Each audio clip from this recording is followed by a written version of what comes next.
Здравейте, казвам се Пламен Мешков и съм главен технолог на фирма Бадер България. Също така изпълнявам длъжността ръководител на отдели технологичен и инженеро-технически. Какъв е предишният ви опит? Още като ученик в професионалната гимназия по облекло град Русе, всички летни ваканции съм работил на всякакви позиции в конфекционни предприятия в града.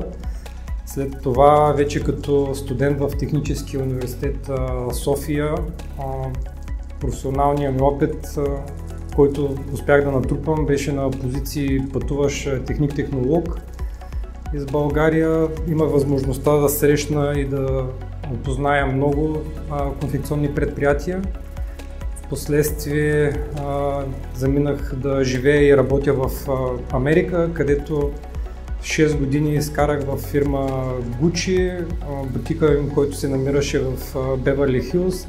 Там изпълнявахме индивидуални поръчки и облекла на много известни личности. След това станах и преподавател в колеж в Лос-Анджелес, където изпълнявах длъжността на учител по практика. Как започнахте в Бадер България? В Бадер България съм от сравнително скоро, по-малко от една година.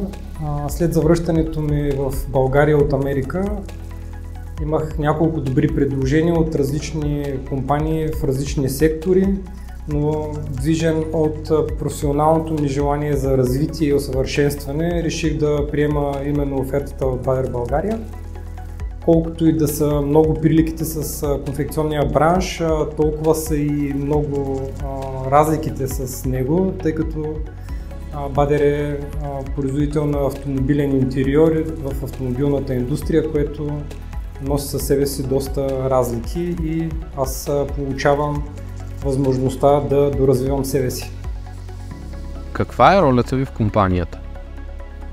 По-скоро искам да говоря за ролята на отделите, които аз ръководя в компанията, не толкова моята лична роля, защото всички успехи, които Бадер има последните години, се дължат не просто на един човек ръководител, а на